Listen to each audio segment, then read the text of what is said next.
السلام علیکم خواتین و حضرات، آج میں آپ کو ایک ایسی کہانی سناتا ہوں جسے سن کر آپ کے رونگٹے کھڑے ہو جائیں گے۔ رات کے تقریباً 1 بجے کا وقت تھا۔ سردیاں اپنے عروج پر تھیں۔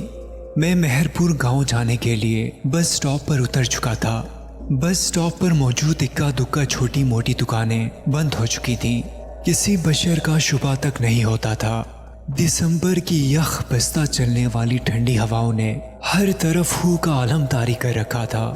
میں بس سے اترنے کے بعد پریشانی کے عالم میں اپنا بیگ گھسیٹتا ہوا سڑک کنارے کھڑا ہو گیا۔ نور پور جانے کے لیے مجھے اس سے آگے کا راستہ معلوم نہیں تھا۔ 1 منٹ، میں نے اپنا تعارف تو کرایا ہی نہیں۔ میرا نام حسن علی ہے اور پیشے کے لحاظ سے میں ایک استاد ہوں۔ میری عمر کوئی 33 سال ہوگی۔ شادی شدہ اور 2 بچوں کا باپ ہوں۔ نور پور کے اسکول میں میرا تبادلہ ہوا تھا، اسی لیے میں نور پور پہنچا تھا۔ اسکول کے پرنسپل نے مجھے خط میں بتا دیا تھا کہ اسکول کا چپڑاسی مجھے بس سٹاپ پر ٹانگے سمیت ملے گا، پھر وہی مجھے اسکول کے ملحقہ سرکاری رہائش میں لے جائے گا۔ مگر وہ بیچارہ شاید میرا انتظار کرتے کرتے واپس چلا گیا تھا، کیونکہ نور پور جانے والی ایک بس مجھ سے چھوٹ گئی تھی۔ دوسری بس نے مجھے 1 بجے یہاں لا کر کھڑا کر دیا۔ دھند کی وجہ سے ہر طرف بیاباں نظر آتا تھا۔ میں پریشانی کے عالم میں جہاں تک ممکن تھا دیدے پھاڑ پھاڑ کے چاروں طرف دیکھ رہا تھا۔ سردی سے میری ٹانگیں کپکمانا شروع ہو گئی تھی۔ یہ اس بات کا اشارہ تھا کہ جلد سے جلد مجھے اپنے لیے ٹھہرنے کا انتظام کر لینا چاہیے، جو کہ فی الحال نظر نہیں آ رہا تھا۔ میں نے بیگ میں رکھی ٹارچ نکالی اور اسے بٹن دبا کر آن کیا۔ اتنے میں میرے کانوں میں لاٹھی ٹیکنے کی آواز آنے لگی، جیسے کوئی بوڑھا شخص آہستہ آہستہ سڑک پر لاٹھی ٹیکتے ہوئے میری طرف آ رہا ہو۔ میرا دل اضطراب کے مارے بلیوں اچھلنے لگ گیا۔ میں نے ٹارچ کا رخ آواز کی سمت کیا، مگر دھند کی وجہ سے روشنی شرما کر جیسے واپس آ گئی تھی۔ آواز بدستور میری طرف بڑھ رہی تھی، مگر حیولہ تک نظر نہیں آ رہا تھا۔ کافی دیر تک آواز آتی رہی تو میں خود بے چین ہو کر آواز کی سمت بڑھا، شاید کسی کو میری ضرورت ہو۔ میں بیگ کو سائڈ پر کر کے چل پڑا۔ تھوڑی دور چلا مگر کوئی بندہ نہ بندے کی ذات نظر آئی۔ آواز تھی جو آئے جا رہی تھی۔ میں حیران ہو کر کہ شاید کوئی واپس مڑ گیا ہو، تیز تیز قدم اٹھاتا ہوا آواز کے تعاقب میں دوڑ پڑا۔ دوڑتے دوڑتے میں یہ بھی بھول گیا کہ مجھے نور پور جانا تھا اور میں کس چکر میں لگ گیا ہوں۔ تیش میں آ کر میں نے ہوا میں مکہ لہرایا اور پلٹ کر واپس چل پڑا۔ ابھی 2-3 قدم ہی اٹھائے ہوں گے کہ کسی نے میرے کندھے پر ہاتھ رکھا۔ سخت سردی میں میرا بدن کپ کپا رہا تھا، مگر وہ ہاتھ تو جیسے برف کی مانند تھا۔ پہلی بار خوف کے مارے میرے پورے بدن میں سنسنی پھیل گئی اور میں نے ڈرتے ہوئے اپنی گردن پیچھے موڑی۔ میرے سامنے ایک بوڑھا، جس نے سردی کی وجہ سے منہ پر دیہاتوں کے جیسے کپڑے لپیٹ رکھا تھا، کپ کپاتے ہاتھ سے لاٹھی تھامے ہوئے مجھے دیکھ رہا تھا۔ بوڑھے کو یوں سردی میں ٹھٹھرتا دیکھ کر میرا سارا غصہ کافور ہو گیا اور میں نے حیرت سے پوچھا، بابا جی آپ کہاں تھے؟ آپ کی لاٹھی کی آواز سن کر میں نے آپ کو بہت ڈھونڈا، مگر آپ نظر نہیں آئے۔ بیٹا میں چلتے چلتے تھک گیا تھا، ذرا دیر کے لیے سستارے بیٹھ گیا۔ اوہ میرے خدایا! اچانک میرے منہ سے نکلا۔ آواز کے پیچھے میں پاگل ہو کر دوڑ رہا تھا۔ شاید اس بے چینی میں میری نظر بیٹھے ہوئے بوڑھے پر نہ پڑی ہو۔ میں نے دل ہی دل میں خود کو کوسا اور بوڑھے کا ہاتھ پکڑ کر پوچھا، آپ نے کہاں جانا ہے؟ بوڑھے نے سر اٹھا کر میری طرف دیکھا اور کہا، تم شاید اس علاقے میں نئے آئے ہو۔ شاید میں بوڑھے کی نظر اور پہچان کا قائل ہو گیا۔ جی بابا جی، میں ابھی یہاں آیا ہوں۔ نور پور اسکول میں نیا استاد ہوں، شہر سے یہاں تبادلہ ہوا ہے۔ میں نے بوڑھے کے سوال کا جواب دیا۔ تو یہاں کیا کر رہے ہو؟ بوڑھے نے ذرا غصیلے لہجے میں کہا، ابھی بس سے اترا ہوں، نور پور کا راستہ معلوم نہیں، انتظار میں کھڑا تھا، کوئی آئے تو راستہ معلوم کروں۔ چلو آؤ میرے پیچھے، بوڑھے نے کہا اور وہ لاٹھی ٹیکتا ہوا بنا میری بات سنے چل دیا۔ حیرت انگیز طور پر اس کے چلنے کی رفتار اچھی خاصی تھی۔ میں باوجود کوشش کے اس کے برابر نہیں چل پا رہا تھا۔ آہستہ آہستہ یہ فاصلہ بڑھنے لگا۔ اتنے میں ہم بس اسٹاپ پہنچ گئے۔ میں نے لپک کر اپنا سامان اٹھایا اور بوڑھے کے پیچھے چل پڑا۔ ایسا لگ رہا تھا میرے ایک قدم کے مقابلے میں وہ 3 قدم اٹھا رہا ہے۔ بھاگ بھاگ کر مجھے سانس چڑھ گیا تھا۔ میں نے آوازیں دے کر بوڑھے کو روکا بھی، مگر بوڑھا آہستہ آہستہ دھن میں غائب ہوتا جا رہا تھا۔ اس ساری بھاگ دوڑ میں مجھے تھکاوٹ کی وجہ سے پسینہ آ رہا تھا۔ بوڑھا حیولی کی طرح مجھے نظر آ رہا تھا۔ میں نے تھک کر بیگ نیچے پھینکا اور بیٹھ کر سستانے لگا۔ اچانک سے پھر کسی نے میرے کندھے پر ہاتھ رکھا۔ میں بتکے ہوئے گھوڑے کی طرح اچھلا اور گھوم کر دیکھا تو وہی بوڑھا کھڑا مجھے دیکھ رہا تھا۔ بابا جی آپ؟ میرے منہ سے بے ساختہ نکلا اور میں دوسری طرف اس حیولے کو بھی دیکھ رہا تھا جو ابھی تک مجھے نظر آ رہا تھا۔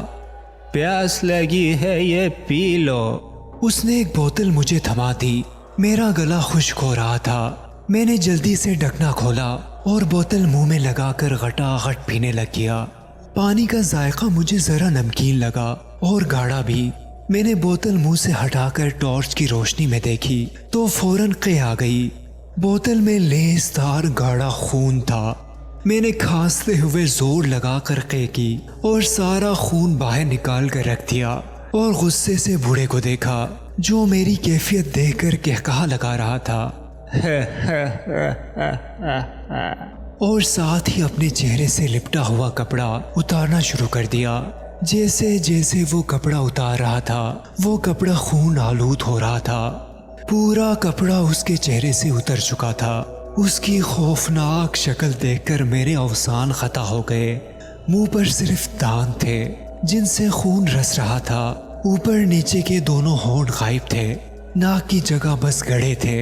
اوپر سے اس کی شیطانی ہنسی جو میری جان نکالے جا رہی تھی، اور اس کے غلیظ اور بھیانک چہرے کو دیکھ کر میں نے جلدی سے بیگ چھوڑا اور ٹارچ ہاتھ میں لیے چیختا چلاتا سمت کا تعین کیے بغیر بھاگ پڑا۔ بس اتنا پتا تھا جہاں بھاگا جا رہا تھا وہ جگہ جھاڑیوں سے بڑی بڑی تھی۔ کانٹے دار جھاڑیاں میری ٹانگوں کو لگ کر زخمی کر رہی تھی۔ پتا نہیں کتنا بھاگا۔ جب ٹانگوں میں بھاگنے کی سکت ختم ہو گئی تو کسی چیز سے ٹھوکر کھا کر گر پڑا اور کسی گڑھے نما چیز میں جا گرا اور سانس روک کر بے سدھ ہو گیا، جیسے بلی کو دیکھ کر کبوتر ہو جاتا ہے۔ جب سے بھاگا تھا تب سے وہ شیطانی بلا نظر نہیں آئی تھی۔ میں گڑھے میں دبکا پڑا تھا کہ اتنے میں ایک بار پھر وہی لاٹھی کی ٹک ٹک سنائی دینے لگ گئی جو ایک بار پھر میری طرف بڑھ رہی تھی۔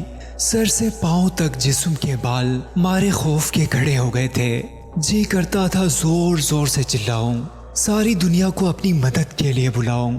جو میرے ساتھ بیت رہا تھا ایسا تو کہانیوں میں ہوتا ہے، مگر زندگی بھی تو کبھی کبھی کسی کہانی کا روپ دھار لیتی ہے اور پھر یہ کہانی اپنی مرضی کا اختتام کرتی ہے۔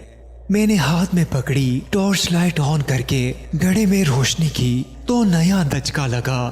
جہاں میں گرا پڑا تھا وہ گڑھا نہیں، ایک ٹوٹی ہوئی قبر تھی۔ مطلب میں بھاگتے بھاگتے کسی قبرستان میں آ گیا تھا۔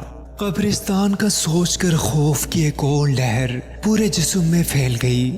لاٹھی کی ٹک ٹک کی آواز ابھی بھی آ رہی تھی کہ یکایک ایک ہاتھ نے میری گردن پکڑی۔ ہاتھ کا لمس محسوس کر کے سمجھ گیا یہ وہی شیطانی بلا ہے۔ خوف کے مارے میری چیخ بھی نہ نکل سکی۔ ہاتھوں میں بلا کی طاقت تھی۔ اس نے مجھے تنکے کی طرح گڑھے سے نکال کر زمین پر پھینک دیا۔ میں نے روتے ہوئے کہا، مجھے مت مارو، میں نے تمہارا کیا بگاڑا ہے؟ میرے چھوٹے چھوٹے بچے ہیں۔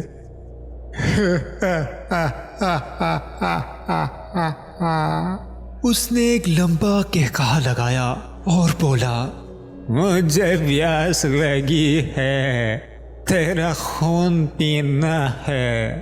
مجھے بھوک لگی ہے، تیرا گوشت کھانا ہے۔ رات کے اس پہر جب دنیا سو جاتی ہے تو شیطان اپنے شکار پر نکلتے ہیں۔ آج میرا شکار تو ہے، تجھے میرے ہاتھوں سے بچانے والا کوئی نہیں۔ یہ کہہ کر اس نے اپنا ہاتھ میری طرف بڑھایا۔ وہ مجھ سے کافی دور کھڑا تھا۔ مگر اس کا ہاتھ لمبا ہوتا ہوتا میری گردن پر پہنچ چکا تھا۔ اس کے سخت کھردرے ناخن میری گردن میں چبھ رہے تھے۔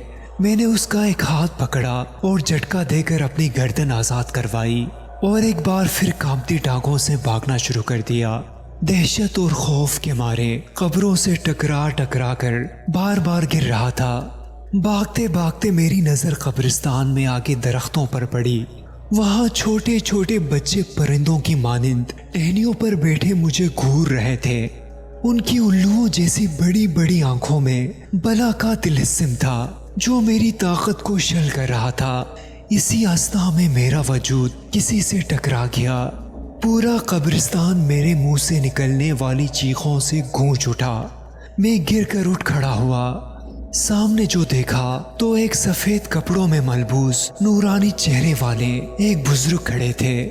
میں جلدی سے بھاگ کر ان کی طرف بڑھا اور چیخنے لگا، مجھے بچا لو، مجھے بچا لو، وہ شیطانی بلا میرے پیچھے پڑی ہے۔ اس بزرگ نے ہاتھ کی انگلی اپنے ہونٹوں پر رکھتے ہوئے مجھے خاموش رہنے کا اشارہ کیا۔ اتنے میں میرے پیچھے وہی شیطانی بلا لاٹھی سے ٹک ٹک کرتی آ رہی تھی۔ بزرگ نے مجھے کہا، بولو، زور سے بولو، حق ہو، اللہ ہو، ہر درد کی دوا اللہ ہو، مشکل کشا اللہ ہو۔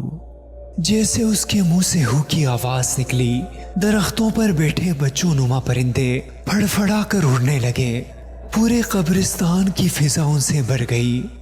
وہ بوڑھا جو میرے قریب آ چکا تھا، بزرگ نے چیختے ہوئے مجھے کہا، بولو، حق ہو، اللہ ہو۔ میں نے زور زور سے دیوانہ وار بولنا شروع کر دیا، حق ہو، اللہ ہو، ہر درد کی دوا اللہ ہو، مشکل کشا اللہ ہو۔ بوڑھے کے ہاتھوں سے لاٹھی گر گئی اور وہ سر تھامتے ہوئے زمین پر گر گیا، پھر ایک گدھ کی شکل اختیار کر کے اڑ گیا۔ میرے باختہ حواس ورد کرتے کرتے کنٹرول میں آ رہے تھے۔ دل کی بے چین دھڑکنیں پرسکون ہونے لگی تھی۔ میں اس بزرگ کو دیکھے جا رہا تھا جس کا چہرہ چاند کی طرح چمک رہا تھا۔ میں نے آگے بڑھ کر ان کے ہاتھ کو چومنے چاہے، مگر وہ تو ہوا کی مانند کھڑا مسکرا رہا تھا۔ پھر وہ مجھ سے مخاطب ہوا، بیٹے، انسان کے اندر خوف اور ڈر پیدا کر کے اس پر قبضہ کرنا شیطانی طاقتوں کا سب سے بڑا ہتھیار ہوتا ہے۔ اپنے دل کو ہر وقت اللہ کے ذکر سے پرسکون رکھو۔ پھر ہوا کے جھونکے کی طرح وہ بزرگ بھی ہوا میں تحلیل ہو گیا۔ میں انہیں جاتا ہی دیکھ رہا تھا کہ میرے کانوں میں آواز پڑی، اللہ اکبر، اللہ اکبر، اللہ اکبر، اللہ اکبر۔ فجر کی اذان کی آواز تھوڑے فاصلے سے آ رہی تھی۔ میں آواز کی سمت چل پڑا۔ تھوڑی دیر بعد میں ایک گاؤں میں داخل ہو گیا جس کے بورڈ پر نور پور لکھا ہوا تھا۔ مسجد کے امام صاحب سے اسکول کے چپڑاسی کا پتہ معلوم کر کے اس سے اپنے لیے الاٹ کیا ہوا گھر کھلوایا۔ میری حالت دیکھ کر وہ پریشان ہو گیا۔ اس کو میں نے بس اتنا کہا کہ آوارہ کتے میرے پیچھے لگ گئے تھے، سامان والا بیگ بھی گر گیا تھا، بڑی مشکل سے یہاں پہنچا ہوں۔ اس نے مجھے اپنے گھر سے دھوتی اور قمیص لا کر دی۔ نہا دھو کر میں نے گاؤں کی مسجد میں نماز پڑھی۔ صبح ناشتہ گاؤں کے چودھری کے پاس کیا۔ وہی چپڑاسی میرا بیگ بھی تلاش کر کے آ گیا۔ وہاں سے سیدھا میں اسکول گیا جہاں میری کلاس کے بچے اپنے نئے استاد سے ملنے کو بےتاب بیٹھے تھے۔ اتنے میں کلاس کے مانیٹر نے کہا کہ سر آج سبق کہاں سے شروع کریں گے؟ تو میں نے کہا سبق وہیں سے شروع کریں گے جو آج مجھے ملا ہے۔ حق ہو، اللہ ہو، ہر درد کی دوا اللہ ہو، مشکل کشا اللہ ہو، حق ہو۔